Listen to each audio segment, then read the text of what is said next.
Hello and welcome. It is just you and me this week, no guest. And today, what I want to talk about is living a choiceful life. I've shared in previous episodes that I am working right now on a book called Choiceful.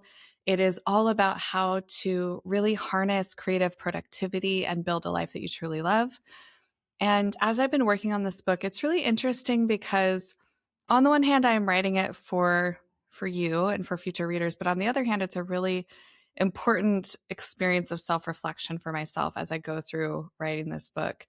It's also been really helpful for me to do the thing that I help my clients do, which is introspect and then create something that other people can understand and use. And so, as of this recording, I just wrote part of chapter 4, which is all about the myth of choice. So, in today's episode, what I want to talk to you about is what that myth is and how you can start to build choice into your everyday life. So, we'll talk about why your life right now might be choiceless or not necessarily choiceless, but maybe you're not approaching life from a posture of choice, and how perhaps you could begin to build more choice into your everyday life. And I say that knowing that some of you listening to this or watching this on YouTube have very choiceful lives and you've built a lot of choice in. And yet there are still opportunities to examine our lives and ask, am I defaulting or am I choosing? And so, my invitation to you is that even if you're listening and you feel like, I choose so much of my life and I really approach life from a mindset of choice, maybe today there will be one thing that you examine through this conversation that helps you see even more abundance of choice in your life. So, let's start out with talking about the myth of choice.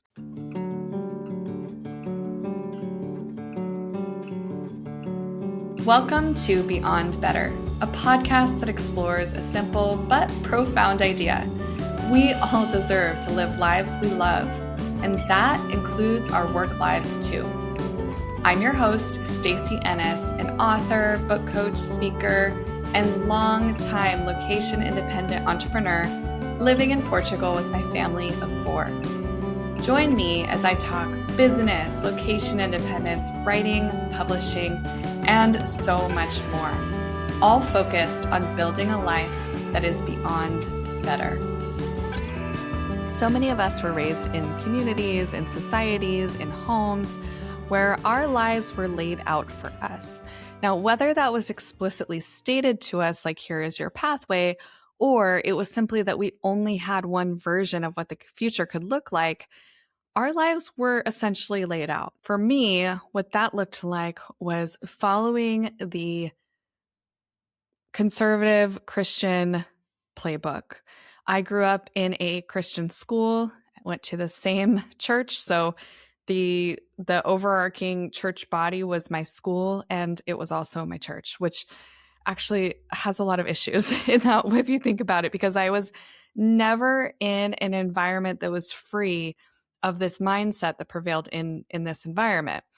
Now, I am not saying that Christian environments are bad. There are many that are very positive, and I'm going to remove my home life from what I'm about to say because I have wonderful parents and I know they listen to this and I would never want them to think that I am talking about them. But I want to really drill into this water that I swam in growing up.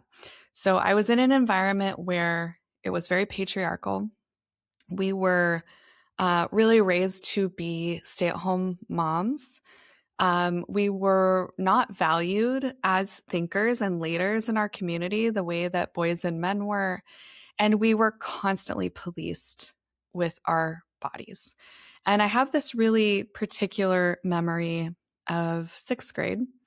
And we were in class, and the teacher said at recess time, so this is the thing we all look forward to every day, boys, you can go out to recess. Girls, I want you to stay here.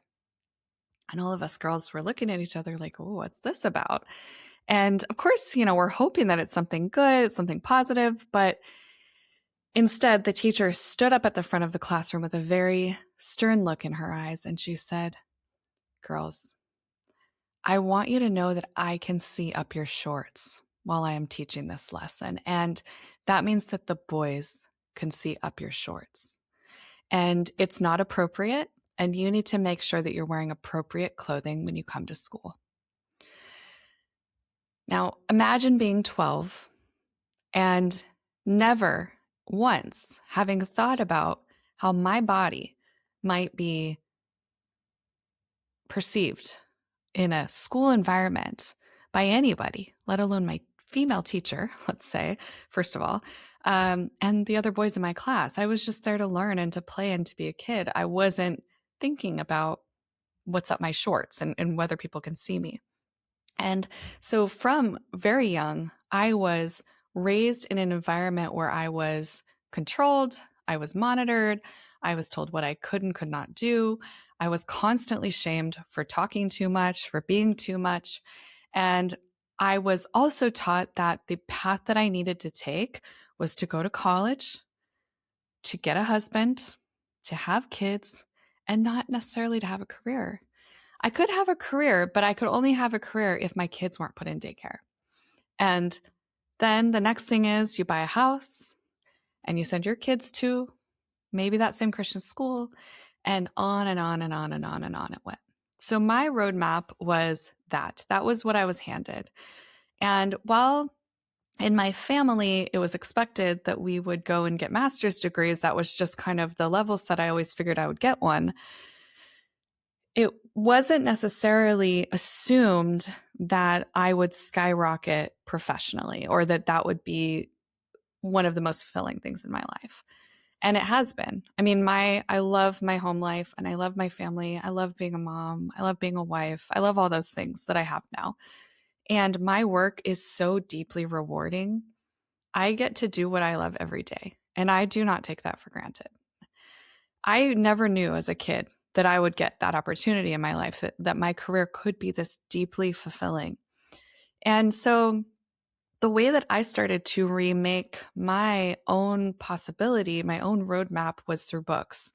And I've had a few people ask me this, but one particular friend once asked me, "Stacy, how did you think to go do the things that you've done when you grew up where you grew up?" Because she grew up in the same town I did, in Boise, Idaho. It's 87% white. It's affluent. It's a nice place. But we're not really encouraged to travel internationally, to build these careers for ourselves, to impact at the level that I feel so grateful to have been able to impact people. And it really was through books. That's part of why I'm so passionate about the work that we do, because books can change lives. So through books, as a kid, I was able to travel to Narnia. I was able to travel to New York City, space. I could go all of these cool places. I never had to leave my cozy home, but I could travel in my mind. And I started to challenge the intellectual constraints that had been placed on me, the patriarchal boundaries that had been given to me. And that just kept growing and growing. And I started discovering Chicana writers and Black writers and disabled writers and all of these identities and experiences, life experiences that I had never had. And then I started traveling. I took my first job outside of the US right after graduating college. I moved to the Caribbean. And so there's all these different ways over time that I have really learned to integrate choice into my life. And I have to say that alongside the books, having a really wonderful mentor who's become a really dear friend was a big part of that. We were on a walk once. I was making a decision that felt really hard for me at the time. I think I've talked about this a little bit on the podcast. And she said to me a line that came from her mentor. And she said, "Stacy, you make a choice and then you make another one." And that is really the foundation of what it means to live a choiceful life. When you live a choiceless life, you either default into the pathway that was given to you with no introspection. So I'm not saying that if you introspect and you do explore and you truly choose that pathway, that's valid. That's absolutely valid. You're choosing. But if you simply default with no introspection and no real questioning of whether that path is right for you, that is defaulting. When you have a posture of choice, you can look at something that seems to not hold options or seems to only have binary options. And you might say, okay, what is the third way? What other options do we have? And this is really an entire life-changing philosophy that if you really can adopt this choiceful posture, this choiceful mindset, life opens up. It opens up and there is so much possibility and opportunity in front of you. And I really think it boils down to asking that question, what choice is available to me that I haven't explored or that doesn't seem immediately obvious? And it might mean that those choices are not the choices that you want to make, but there is always choice. Always, always, always there is a choice. At least for those of us who are privileged enough to live in developed countries and have the kind of opportunity that we have in these developed countries. Really foundational to a choiceful life is lifestyle design. So when I guide people through this process of really taking ownership of their lives and building in choice, we start with vision and then we look to lifestyle. And we look at lifestyle and we examine how you're spending your days.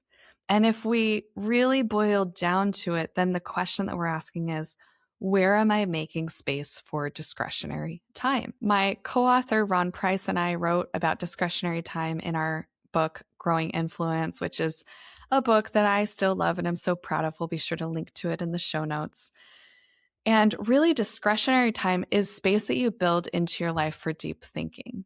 I really believe that a lot of the reason that you may not feel like you have a lot of choice in your life, or maybe you're not immediately seeing the choice that's available to you, there's choice that's maybe invisible to you right now, is because discretionary time is so undervalued in our society.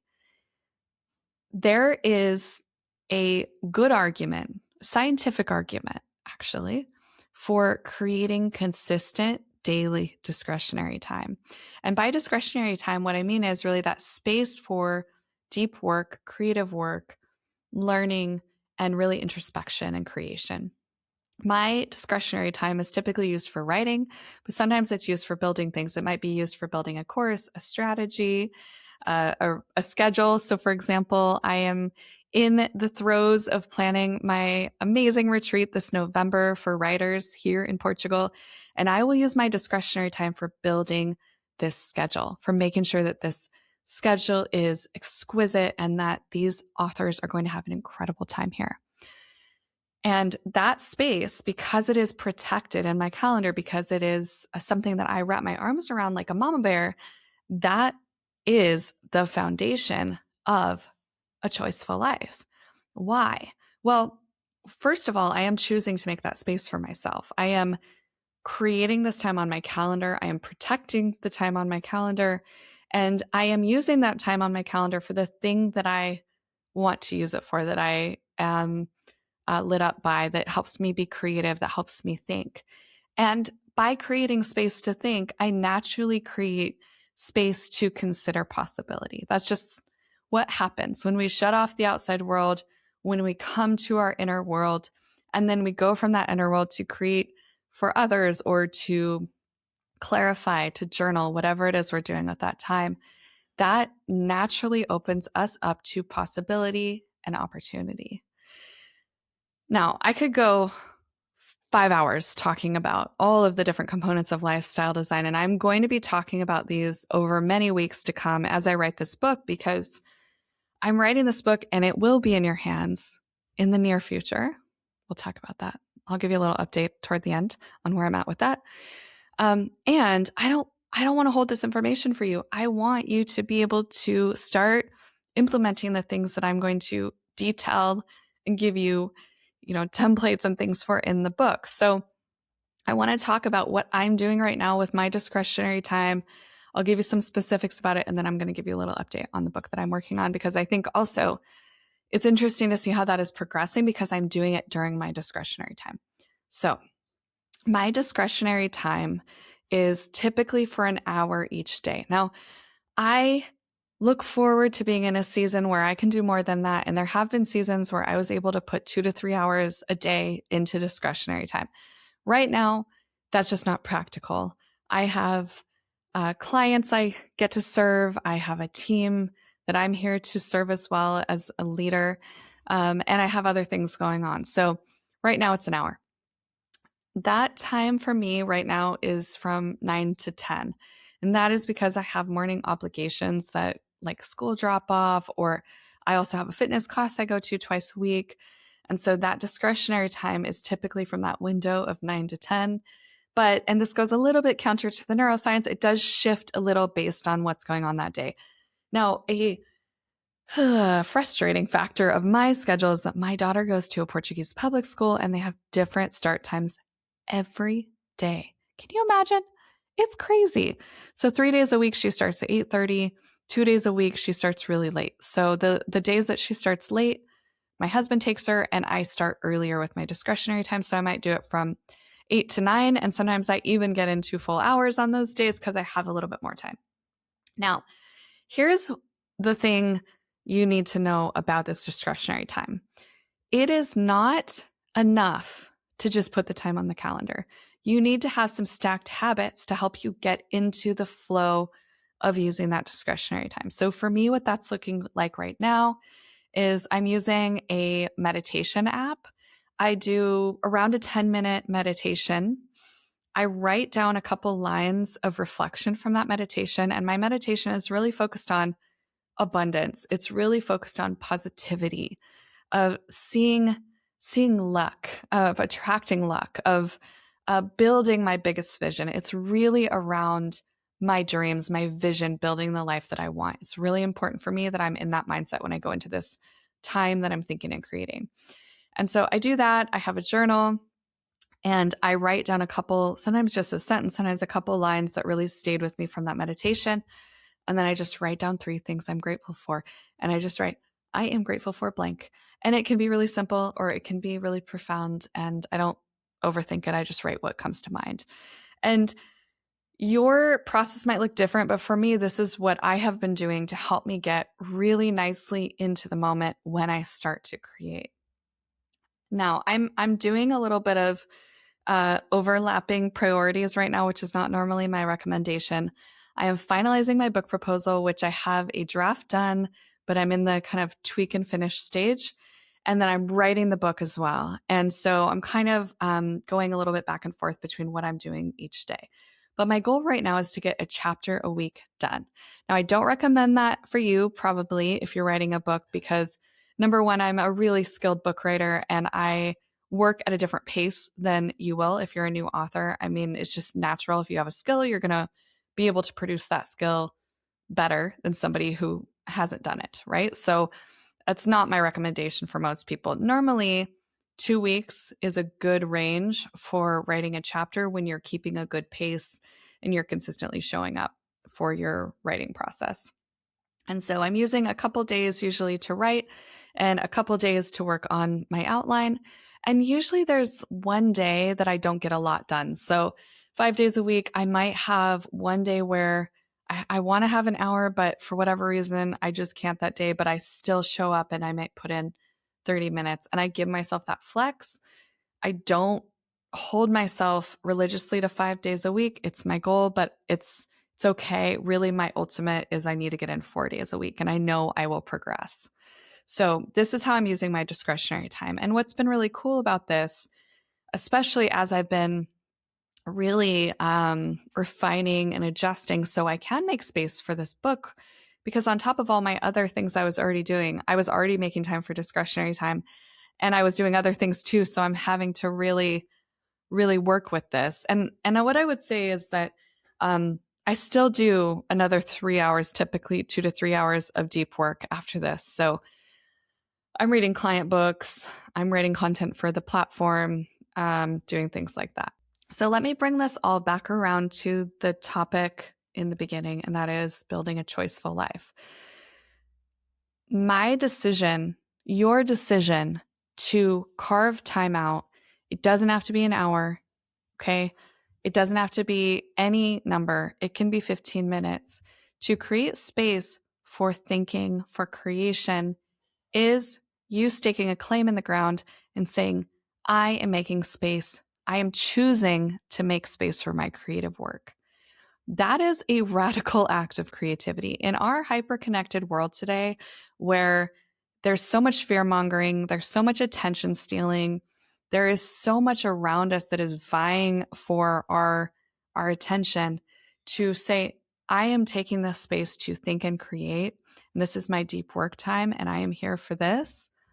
That is powerful. That is choice. You are making a choice. And the nice thing about this, and we're going to talk more about this over time and as I keep writing, and I want to share more of it with you, but this is really foundational to building an entire life of choice and recognizing that no matter the age you're at, you still have choice. You still have possibility and potential and the ability to choose new pathways for yourself and to build new things for yourself. I get the honor of working with authors ranging from, their 20s to their 70s and beyond. And what is so amazing about this is that I get to connect with people who are at the early stage of their careers and at the end of their main career, but transitioning into their next possibility. And what I have learned working with every stage, every age, from the most successful people you could imagine to people that have so much within them and haven't really stepped into it, is that there is latent possibility within us. We have to make the choice to step into it. And a philosophy that is also really core to this book is a bias toward action. Making space for your discretionary time is active. It's not passive. It's not dreaming. It is taking action. And so let me challenge you today. If you have not been consistently making space for thinking, creativity, whatever it is, I'm going to offer a little challenge to you just for 5 days. 5 days.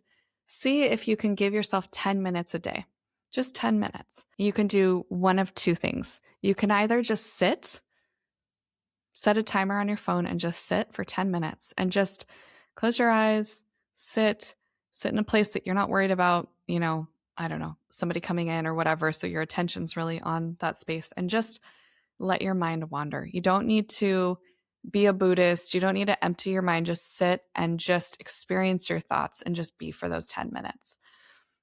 If you want to maybe take that another step, you could actually write your thoughts down. So just take a journal and just kind of get out whatever's in your mind that day and just journal for 10 minutes.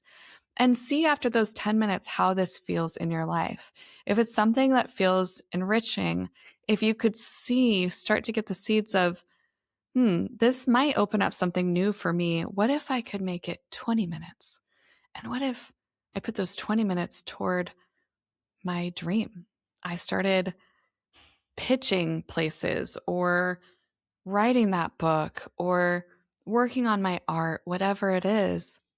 What if you could start putting that space there? What if you could foster choicefulness through making a choice every day to be present with yourself? That is really the foundation of it, of a choiceful life. I am so fired up about this as I write this book. It's so meaningful for me to get to pull together all of this time that I've spent not only working with people, but living this life myself, failing at times, learning from it, reading the research. And I am excited to keep sharing this with you. And I hope that this is useful for you as you wait for this book, because it's going to be a while. You know how books go. On that note, let me give you a little update on my book writing process. So I mentioned I just finished chapter 4. I've shared before that I am doing this a little differently. So I have in the past published traditionally. It was with a small press, small advance. And then since then, I've worked with lots of authors who have largely self-published or hybrid published, but some that have gone and traditionally published. And just having now been in this industry for so long and really loving the space that I've been in that self-publishing, hybrid publishing space, but also having so many wonderful connections in the traditional space, I am really excited about exploring this pathway for myself. I've written my proposal. It's in proofreading and it'll be in design next week, so I can get it done by the end of next week. And I'm going to get it out to some of my connections, to agents, and I'll keep you posted on that journey of agent finding and what that experience is like. And let me know in the comments if you're interested in this, because I love to create for you. If you tell me that you want to hear more about something, I will talk about it more. And if you're not that interested, say, Stacey, go back to your regular content, talk about this thing. So just let me know what you want to hear. You can always leave a comment in whatever app you're listening to this on, or on my website at staceyennis.com. You can click on the blog and pod tab. And I want to thank today, as always, Rita Dominguez for her production of this podcast.